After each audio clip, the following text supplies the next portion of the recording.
There's been a constant debate over rainwear for backpacking and especially through hiking long distance trails. I would agree with most of those that say you're going to wet out anyway, either sweat from the inside of the jacket or wetness from the outside seeping through because nothing's truly waterproof, and that rain gear is more towards being warm or a layering system than actually staying dry. Now that I personally experienced it, I would have to agree that it is true you are ultimately probably going to wet out.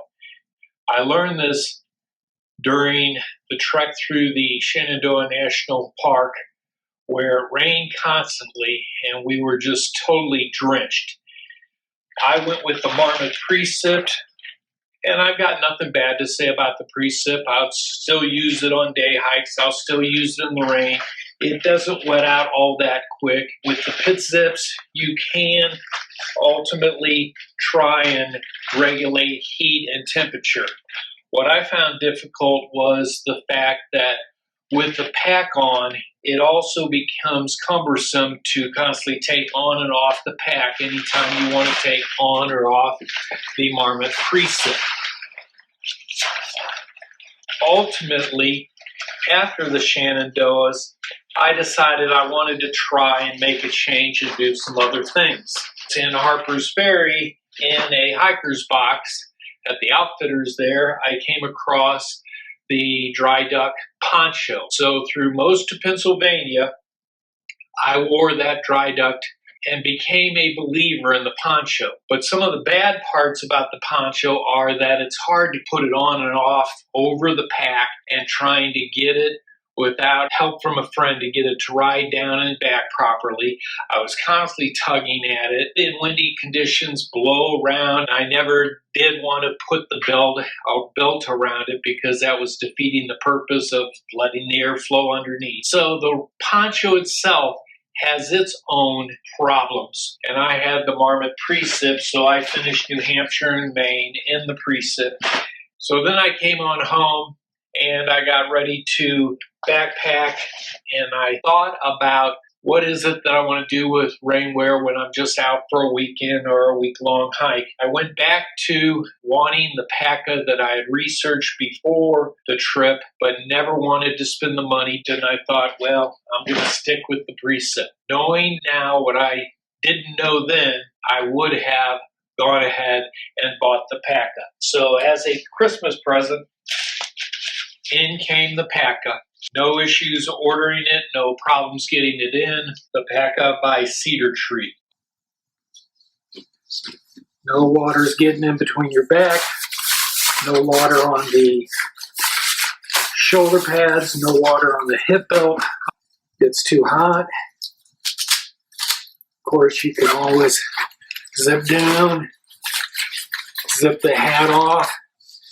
And then here's something I really like, is that you can unzip it from the bottom. That's why the double zipper's there. So you can increase ventilation below your legs and keep it out.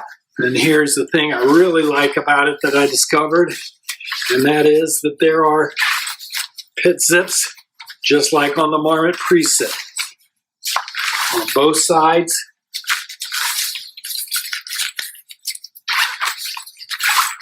However, I found that even with fully unzipping and opening everything, a tremendous amount of heat could still build up, causing wet out from sweat and the rain. On a return trip to Maine, even in 60-plus degree mountain temperatures, the Packa was just too hot, but no shell was still too chilly. Ultimately, I ended up just using the Packa as a heavy pack cover. This caused me to remember that rainwear is more about temperature regulation than getting wet. Once again, returning to the important statement that rain gear is more about being warm or a layering system than actually staying dry. I soon returned to my layering method of using a wind shirt, a Patagonia Houdini, when in high elevation and dealing with wind and rain.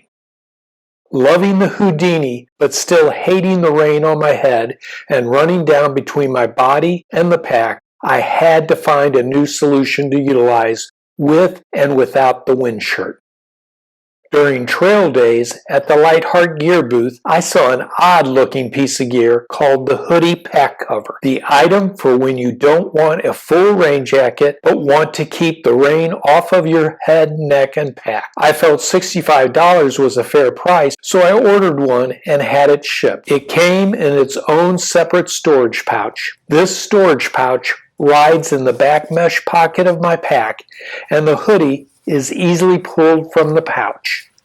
There are a few different colors, but I like the orange for hunting season and to match my Houdini. It is smaller than the Packa and opposite, with the pack cover being the largest portion and the hood and shoulder cape being the smallest portion, while the Packa is a large poncho jacket with a smaller pack pouch made of a much thicker rain material. I plan to still use the Packa for winter/colder rain season. The material of the pack hoodie is a much thinner cell poly with a hydrostatic PU coating on the inside. All seams are bound and very effective at keeping water from bleeding through. All elastic straps, cords, and plastic snaps are effective at fulfilling their purposes while being ultralight.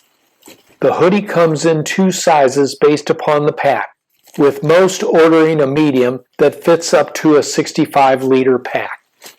The actual pack pouch easily slips over the pack and covers it just like a normal pack cover would, maybe even more snug. It is a quality piece of gear that Cottage Industries and LIghtHeart Gear are known for, the same as Cedar Tree. A very valuable feature is added to this apart from other covers though. This added adjustable strap and buckle keeps the cover and pack working as one. This stops the cover from sagging and ballooning in the wind.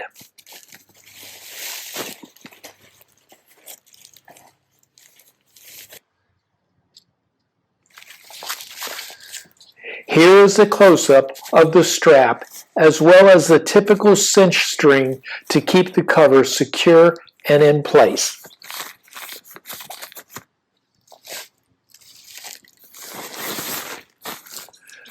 The hoodie can be left out or tucked in depending on current versus future forecasted conditions.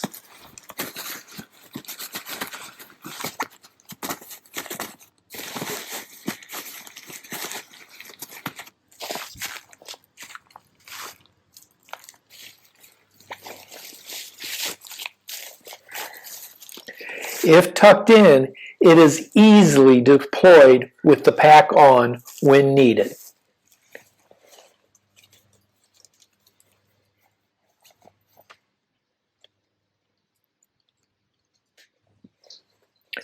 I like the hood cover over my normal ball cap in order to cinch it down and keep it tight against my head, but still using the bill of the ball cap to divert water runoff. This hoodie does not have a bill of its own.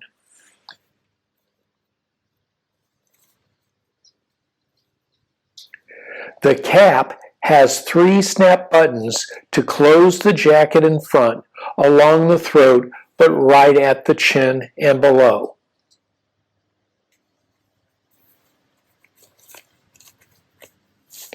This forms the cape that drapes over the shoulders.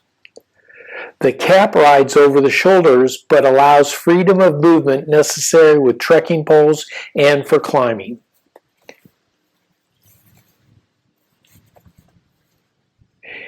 It can easily be removed and flipped back in between rainstorms, which is probably its greatest feature. Here are 2 360s, the first without the Houdini, and the second with it in actual field conditions.